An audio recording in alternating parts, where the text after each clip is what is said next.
No, we're gonna leave Jabbar. We're gonna leave him. Now we're gonna get him later. Now let's go ahead to the criminal trial from August. All right, you got the mark on that? Let's see what he said. Now we're gonna see what he did, because remember I presented something about a Negro here in the Americas speaking Hebrew, and then it also went to say that he spoke Shalawam Kodash. Right.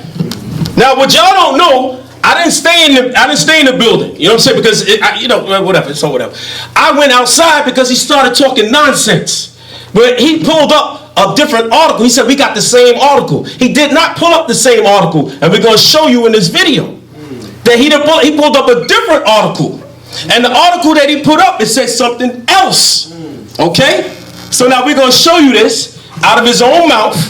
What he pulled. All right, you got that? Let's see what he did. You didn't give me the article for that. I'm off. This the other people. Yeah, you got that one. And that's a different video. So this one? Yeah, my boy. Which one? That one. This one. Yep, there you go. There you go. Gotcha. And it's a different video. You know the different video? It's not in this one. This is Final Showdown? Yeah, Final Showdown. There we go. Now watch this.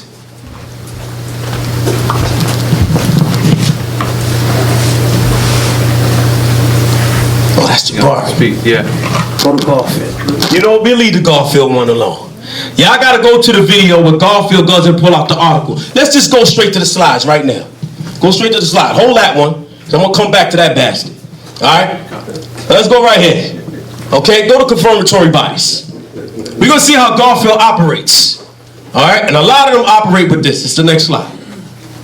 All right, we're gonna see that when they deal with their information, it's selective memory. All right. Deal with their information. You'll find that most people do that. You find that most people pick information that they like. Now let's see what confirmatory bias is.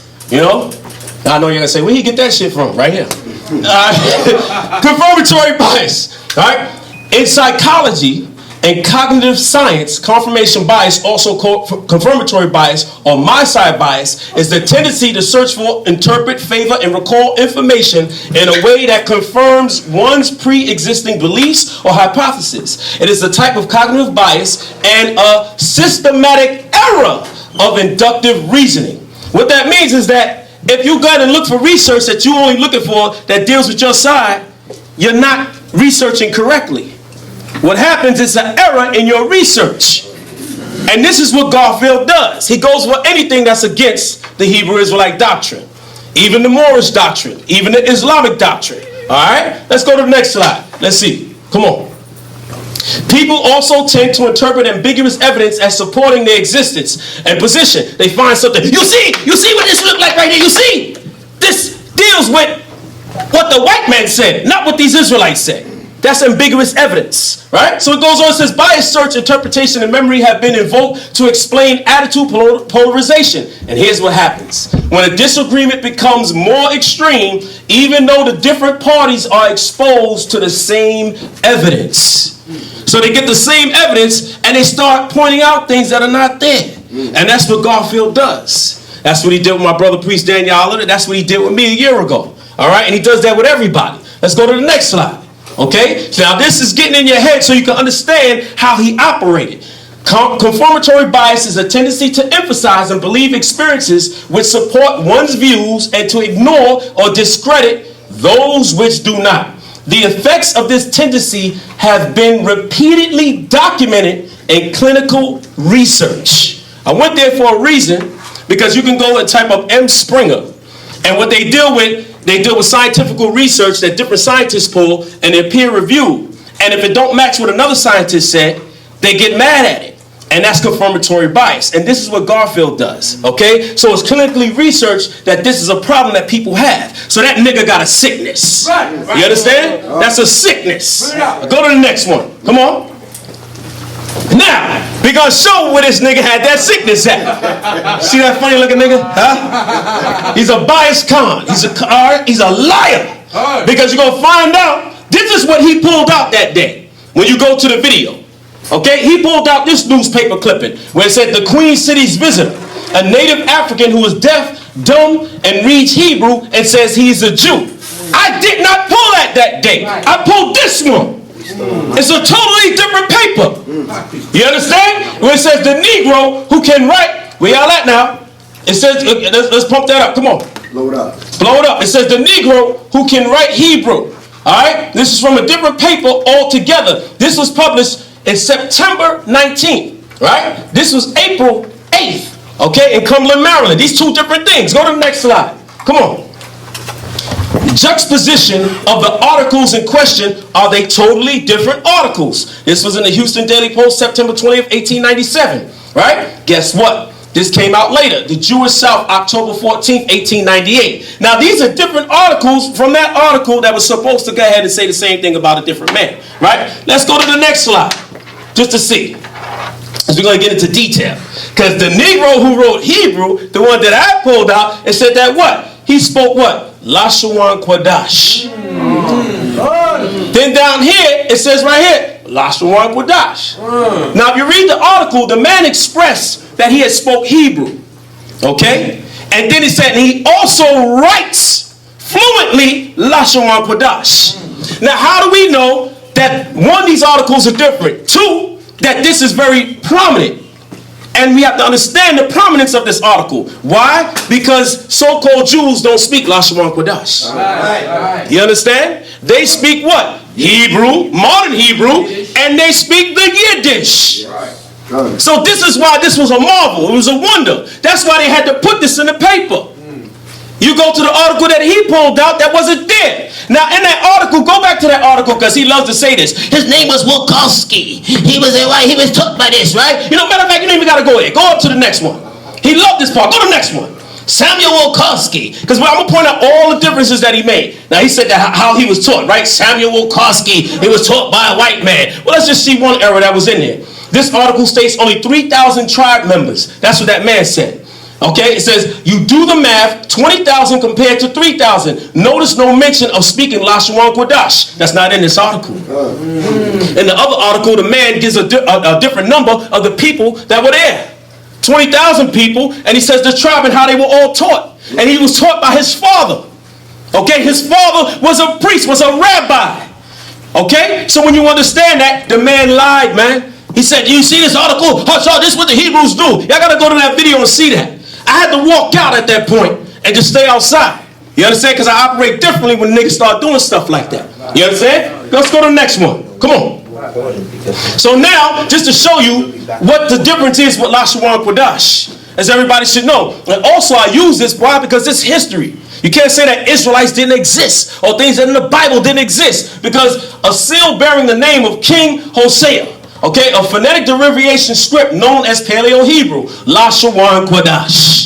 There's no diacritic marks, none of that right there, okay? But this is history right here, showing you that there was an existence of the language, okay? Go to the next slide. Let's see if we see more.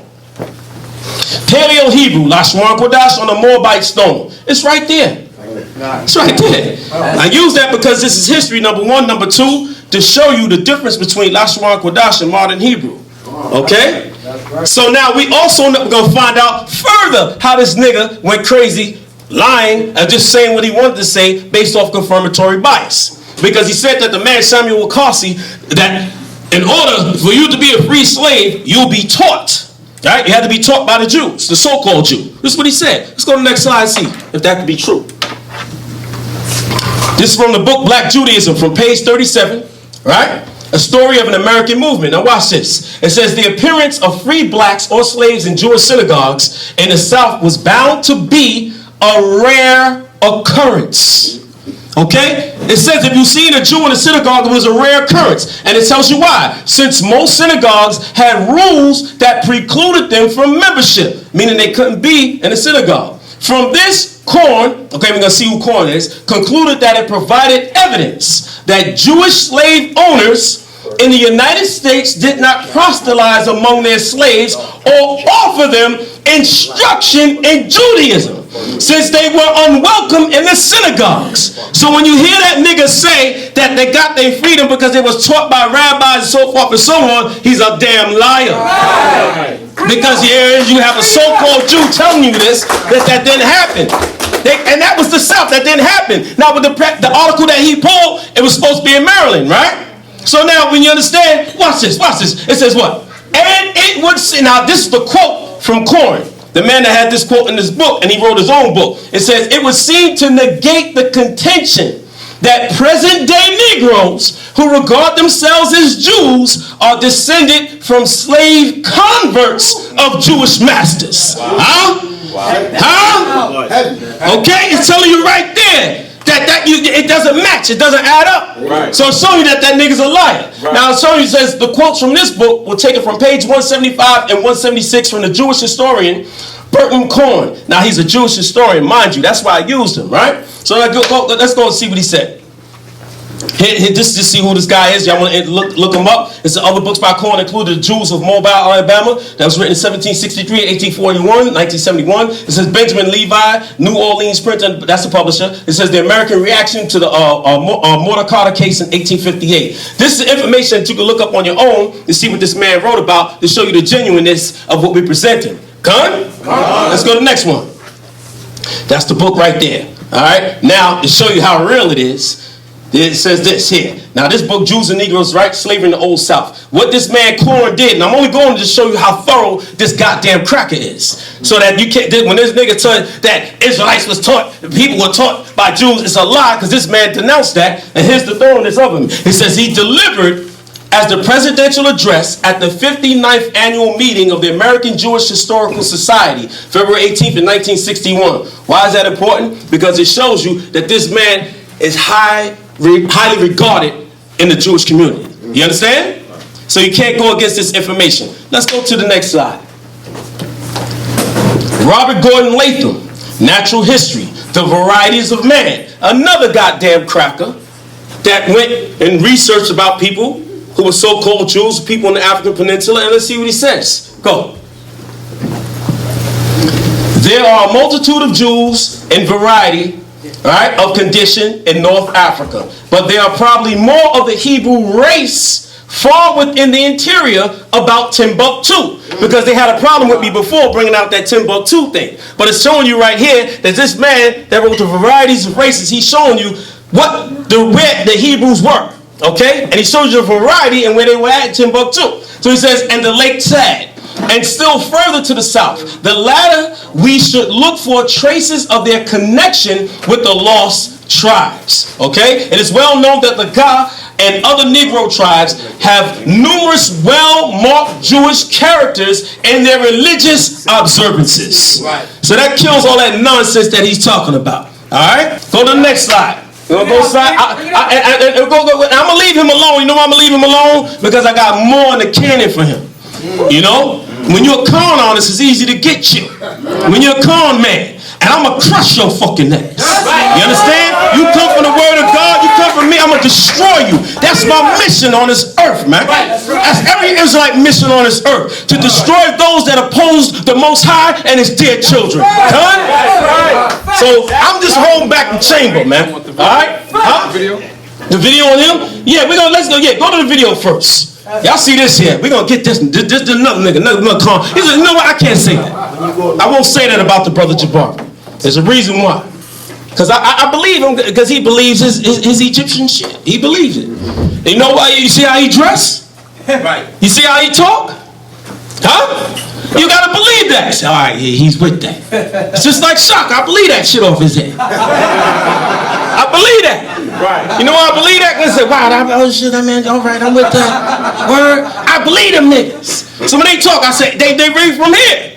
You know, the rest of them, I don't believe them. I don't believe Garfield. Right. Believe that nigga, man. Get that nigga outside. I don't believe him. I don't believe the rest of them. I don't believe that gold shoe wearing nigga either. Huh? Nigga, I'm coming for you. Yeah, I'm coming for you because you said something. All right. So now we're gonna go to a video with with this brother and what he said. Because remember, I pulled out because they had an argument about who wrote the Bible, stuff like that, and who put what in and so forth. A lot of niggas don't know about the Nicene Council and what it's about. Right. Number one, they couldn't even tell you how many people was invited to the Nicene Council. Right. Okay? They couldn't tell you how many people showed up. Right. Because not everybody showed up that was invited. Right. Okay? And so when you hear them to the Nicene Council, It's garbage. It's garbage. Okay? Right. It's good. When you go into the history of it, it was an argument amongst us how we was going to represent how HaShar or Jesus or Yeshua, whatever you want to call him, how he would be presented to the world. Right, the nature of Christ. And it was the nature. That's what it was. It wasn't about no invention of him. Get the hell out of here. Right. It wasn't no invention. They was arguing how he's going to do it. Because some cats say, nah, man, to go into the history on this level, well, if he's the son of God, then that means he had a father before. It was a big argument like that. It was a debate. Okay, so it wasn't no invention through Serapis and all that. That's garbage. Right. And all you got to do is ask them how many people was invited to Anatolia over there in Nicaea. How many? They couldn't tell you. If they can't tell you that, you said conversation over. You understand? And then they go further. You say, well, how many people showed up? They can't tell you, man. Okay, you got the video? Now let's go to the video and see what this nigga did that day. He went. The men who chose the Bible. Now I want to say this very clearly. I'm pleased that Brother Reggie went through what he did. I really am, because I don't even show it. We want to show it, and the reason why we want to show it is because if it don't show for you, you just talk it through. Forget it. Spend as much time on it. He and I could vibe on that this nigga funny. Look funny, right? Video on this to talk more about the people who actually put it together. I have said that Europeans did that. And I am prepared. You should know that I don't just read the Bible. Wow, a Kemetic priest read the Bible? Yes, there's sacred knowledge in there. I never said there was no sacred knowledge there. I said don't read it literally, family. Remythologize. You've heard me say this. Remythologize. So, by the way, this is Athanasius HaShar. So he pulled this image up. Showed a faded picture that seemed to look like he was a black man. He pulled this image up. Athanasius. By the way, Athanasius brings forth. He pulled this up. Athanasius, listen, Athanasius. I did it right there. I did it right there. See, he said he did it right there. Pulled his picture up. Malak was arguing with him. Said, man, that's goof. That you can't. You listen. Pulls it right there. So now he had argued with him and said, you pulled it up right there. He pulled this image up. He said, I was sitting right there listening. And listen. And I pulled it up, right? So he pulled it up. Now, when you understand this, right? I mean, honestly, there's nothing wrong with looking at Google to get your information. Nothing wrong with that. But you can't pull that up and say, see, this is what he looked like. You can't do that. Right. You got to go through it slowly. Okay? Because if you ask him, who was he? I forget all that. What was his argument? Who did he argue with? A lot of them niggas can't tell you that. They can't tell you who he argued with. Okay? He argued with Arian. And y'all look that up on your own and you'll see with Arius what they called the Arian doctrine. Okay? And that doctrine went against it. It was a battle with their two doctrine because it had something to do with the Messiah.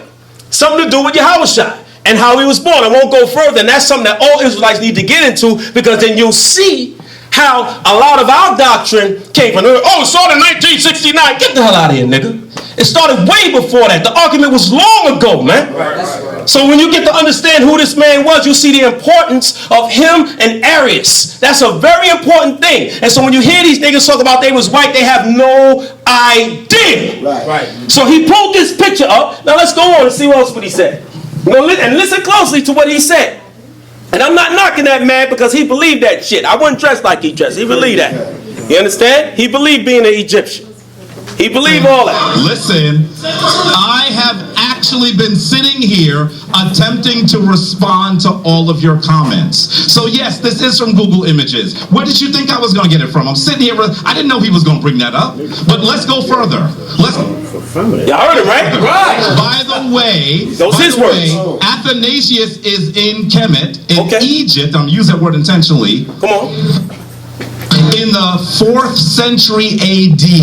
Okay, so now watch this. This is long after Kemet has fallen. So he's trying to stress that he's a white man. Period. In the Roman period. Keep going. So you have to understand that what had happened at that period is that Europeans were defiling our sacred land. So now he's trying to say this is the white boy. Okay? Now there's a book that he pulls out right here. That's why I got it over here. We have to hear. Go on. Because we have to set it straight for our ancestors. By the way, this is the first ecumenical council held by who? Constantine. He showed you the 4th ecumenical council. Athanasius. And he actually says, due to his proficiency in Greek, most scholars believe that he was a Greek man born in Alexandria. Stop. That's what Stop. Now watch this. He's a historian, right? Family, look, family. Right? I'm a historian, right? Yeah, right.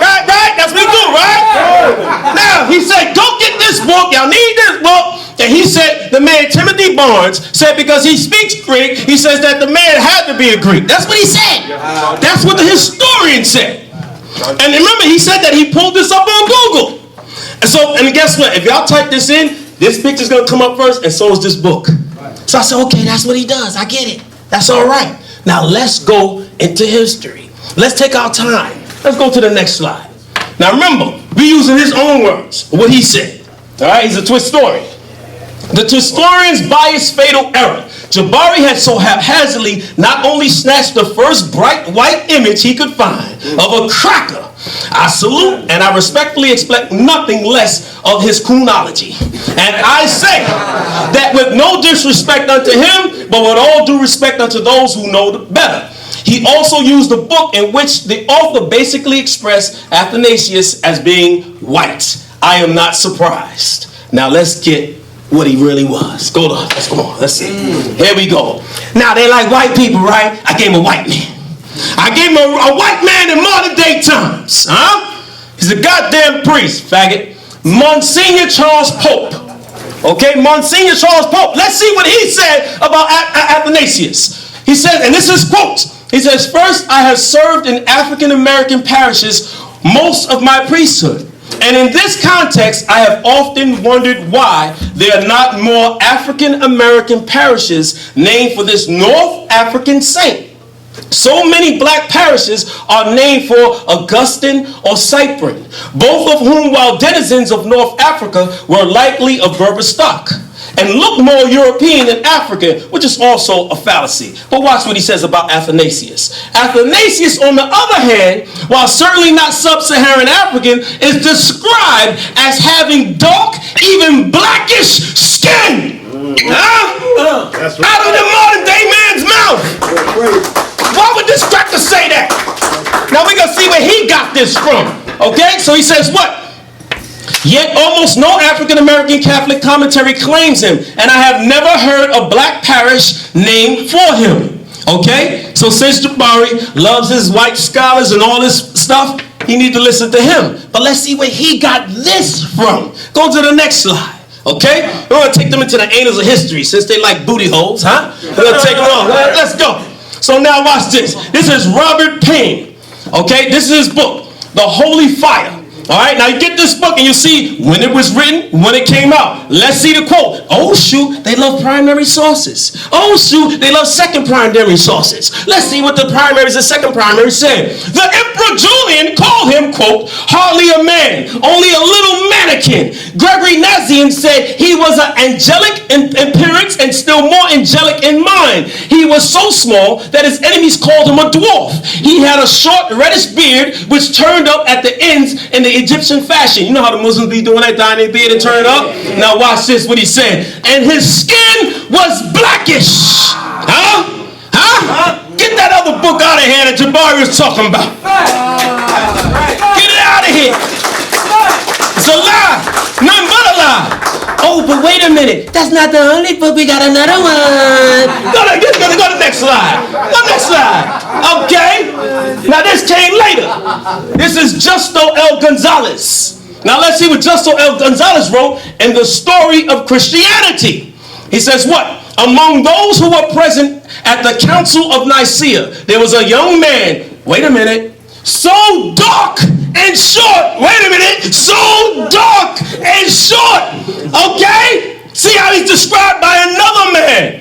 Okay? It said so dark and short that his enemies would later call him, right? A.O.C. You know, I screwed up. That's, the Black Dwarf. This was Athanasius, okay, Alexandria's secretary, who would soon become, now watch this. This is very important. Get this book.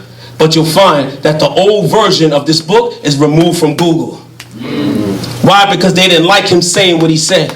about this. You get it? And you'll see that. Now it goes on and says this, since he spoke Coptic, because this is the part that they didn't like. Since he spoke Coptic and his complexion was dark, like that of the Copts, it is very likely that he belonged to that group and that therefore he was a member of the lower classes in Egypt. That's page 199. So you get both books and you see the differences of the books. This is taken out. So now it's clear. Who lied? Let me hear y'all say, Jabari. Who lied? Jabari. Who lied? Jabari. Who's a liar? Jabari. Who's a liar? Jabari. Hip hip.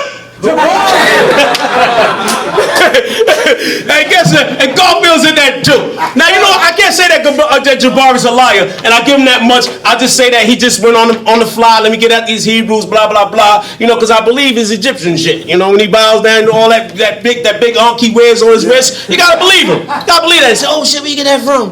You know what I'm saying? Chinatown, nigga. Go to the next slide. Let's go to the next slide. Now, this is just going to something different because I want Priest Daniel to go and rip that man a new one. Okay? For the lies, you understand? So this is going to say, you know, and it's nothing wrong with saying, Africa, all this Africa, yeah. It's nothing wrong. They want to do that, that's fine. But you can't turn it into something else when the people over there don't rep like you rep. Right. That's so bad. And here's a fatal mistake that they all make. You want to know a fatal mistake that they make? Ask any one of them, especially the ones that talk about Kemet. Right? Ask any one of them. What country, okay, aside from any country in Africa, which Nigeria would be the first one, any country in Africa, what country has the highest number of African descendants? Anybody know? I bet Jabari right at home Googling that shit right now. Fucking HaShar. Garfield getting that shit. Got 2 computers. Screw y'all niggas. Screw y'all niggas. No. What is it? Sudan? No. See, we Israelites. We ain't supposed to know that shit. Fuck it. No. Google it right now. You'll find out what? Libya. It's Brazil. The largest African people? Brazil. Nigeria will be the first, right? But outside of the African continent, the highest country that has the most populace of African descendants is Brazil. Now, why is that important? They say, man, so what? You want to know why it's important? Why you niggas ain't talking about Brazilians? Why you niggas ain't referring no information there? Oh, because it don't matter. It was a slave port. No. Oh, but guess what? Egypt ain't even the third one. That's right. Mexico. Think about that. Stop telling me about these niggas wee-wees, man. You understand? These niggas popping semen in their mouth and it's okay. You can't tell me that. And they don't even have the highest level of African descendants. Something's wrong with that. Do the math. Okay? So now, not to knock anybody, Africanism has never existed among real Africans. Never. Because think about this, right? You don't have to talk about you being anything unless you, think about it. We don't have to say that we're American unless we leave where? America. You understand? There's some Africans ain't over there going, you know whatever, they ain't doing that. They're not doing that. When they come over here, why are they coming over here? Because they want the American dream. So who's doing that? These niggas over here ain't never been to Africa. Their grandmother has never been there. Their great-grandmother ain't never been there. And their great-grandmother's grandmother never been there. There's a problem with that. Go to the next one. The myth of Pan-Africanism, a.k.a. neo-mental, spiritual, physical flea doctrine. Because that's what they want to be. Because they don't want to fight here. Because one thing that the Bible teaches us is that what? The Most High created what for our sakes? World. The what? The world. It don't sound like y'all want it. The world. The Most High created the world for our sakes. Right. So the whole earth is ours. Right. We ain't got to go here. The whole earth is ours. These niggas, Africa. Fuck that. I want America, nigga. I want America. I want Africa. I want Japan. I want all that. It's all supposed to be ours. Thus saith the Lord, man. Go to the next one. The idea that peoples of African descent have common interests and should be unified, historically, Pan-Africanism has often taken the shape of political or cultural movement. There are many varieties of Pan-Africanism. In its narrowest political manifestation, Pan-Africanism envisioned a unified African nation where all people of the African diaspora can live. African diaspora refers to the long-term historical process by which African... This comes from a Britannica dictionary. In other words, it's showing you that that's garbage because it's just some shit in a nun, nigga. You understand? So now you see this? That's the part right there. You see it like this? Booga, booga. Nah, salute. I'm not gonna, you know, that's what's up. You know, now, yeah, that's a Turk uniform, right?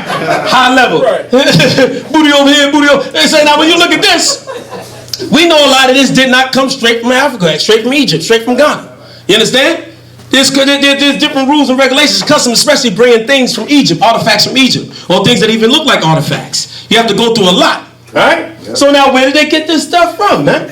I seen Kim Soo Young try to sell me one of these. You understand? So, but that's African spirit. Well, where you brothers get your Shields and Davids from? I got it from a brother named Gabar.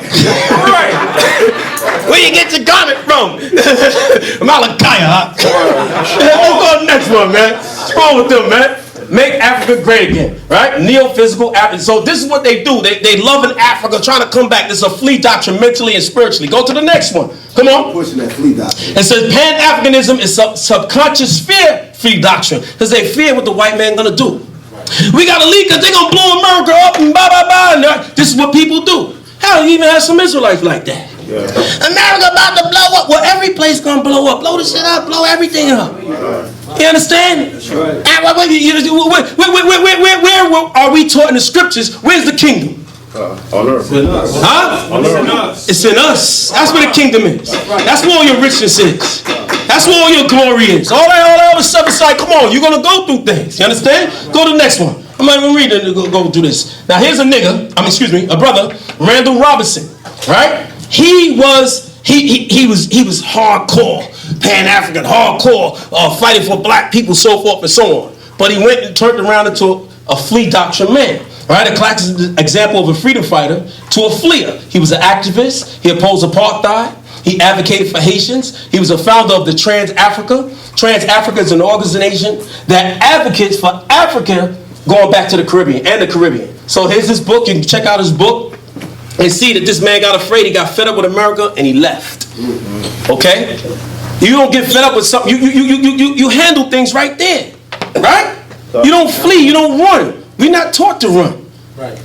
But see, that's that spirit that they have. Let's go to the next one. So that's a mistake to go to Africa. Think before you flee to Africa. Ex-Detroit activist. She was 75 years old. And her sister slain in Ghana. Her and her sister were killed. All right, Jeanette Salters changed her name to Mamalina Diop. She was killed by Africans over land. Okay? She went over there for land, and y'all can look her up. And they killed her over land. But yet that's your people. Yet they want you over there. All right, you think they want you Katas coming over there? Hell no. They don't want us over there. That's what would they come over here to make money off the Katas? Because they told that them niggas spin. They broke as hell, but they got money. I don't know how they get the Jordans. Come over here, set up a shop. Yo, me coming through. That's what they do. And they con artists. That's why when I see some gold shoe niggas say that he's from Nigeria, I believe him. All right, let's go to the next one. Y'all know what I'm talking about. Yes, sir. Miss Diop's GoFundMe. Okay? Just to show you that this woman was killed over there in Africa. They raised $6,000, probably more by now. Go to the next one. Let's see their mistakes. Why flee to a place where its own patriots are leaving in droves from? Here it is. Where are they coming? They're trying to come to America. Right. They're trying to come to the Caribbean. They're going to Europe. They're going to Europe. Mm-hmm. So you saying, let me go over there. Them niggas said, no. They're coming over here. Yes. You see the mindset? There's something wrong. So we got to get to see who we really are. Who are you, nigga? You understand? Who are you, mister? Ma'am? Go to the next one. Come on. African migrants in droves. I can look all this up and see where they're going, how they're being kept out of different places, different countries, where they're fleeing to and from. Go to the next one. Come on. Why flee to a continent that has more foreign military bases in it than any other continent that's not at war? Uh-oh. That's a problem. Is there a German military base here in America? No. Is there a Chinese military base in America? Hell no. Is a Japanese military base in America? No. How about a Saudi Arabian one? No. But they're all in Africa. Good. Right. But you going over there? Nah, man, they trying to divvy that place up. But you want to flee to that place and leave this place. Why don't you take this place over? We bad enough. You understand? You cats put oranges in the corner and shit and cut cats open. That's what they do, right? That's their spirituality. We'll do it. They take this place over, right? They don't know what they're doing. No, see, this is what our people don't. They don't go into this spectrum of what's happening in Africa. Go to the next one. Now, what did the United States do? Trump is a bad motherfucker, man. Yeah, you can't deny what he's doing. What he's doing is important for the growth of our people to come back onto the Most High. Or whatever else you believe in, do what you got to do and raise up.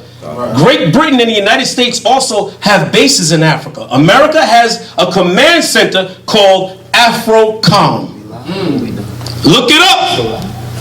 America has a base in Africa called AFRICOM.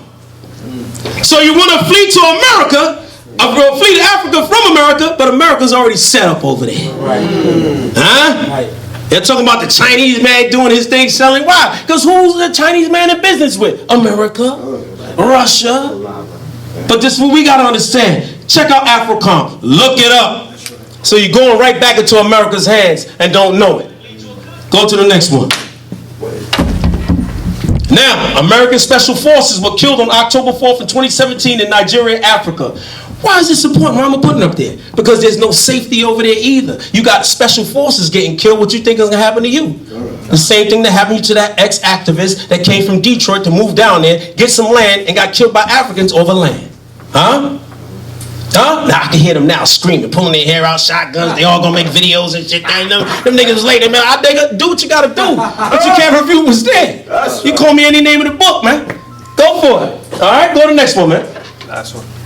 Here's the last one. The largest arms dealers, I repeat, the largest arms dealers are operating freely in Africa. Africa is going to be the place where the next national war occurs. The United States, Great Britain, and France.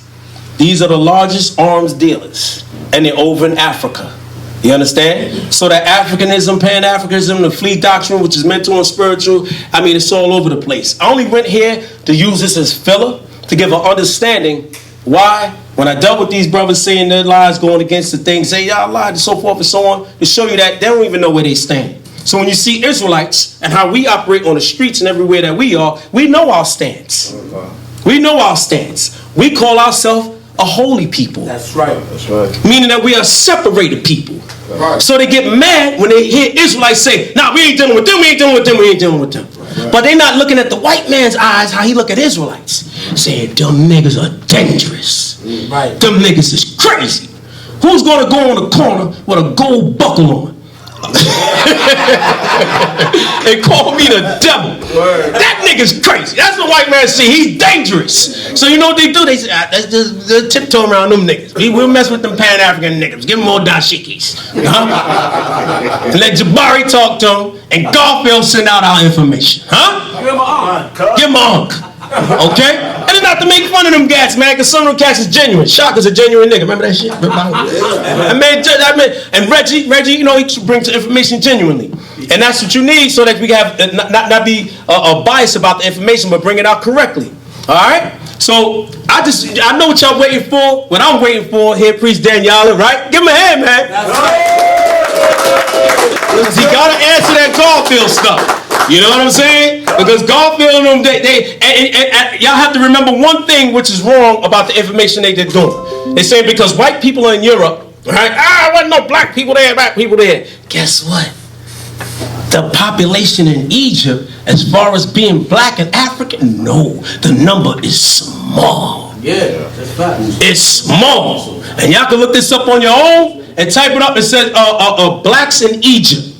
And when you type it in, they're having problems.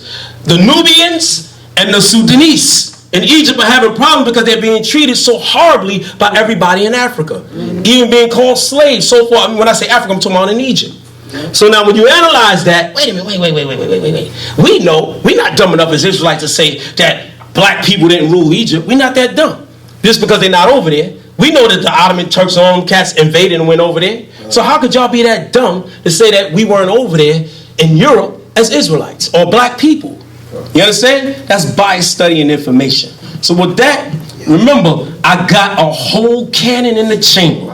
And then remember, my brothers, my clan from A.O.C, they ready, they got it, they got the chambers locked and loaded. Chief Malak, y'all, they got it locked and loaded to go and let this to spill over. Shaggy, y'all, gotta do the shag dances, though, Shaggy, y'all. It's locked and loaded. So we just waiting. So that's just something to go out there and spill it so that Daniela can answer to all the lies and the nonsense that was aimed toward him by Garfield A. Reed. All right? And what Garfield need to do instead of debating these kind of things, he need to deal with tangible things to debate. Things for now that he deals with. Credit, right? No, seriously. He was asked to debate about that. That's what he need to talk about and debate about instead of these things. And with that, Kwame Asharala, the hell with the nation.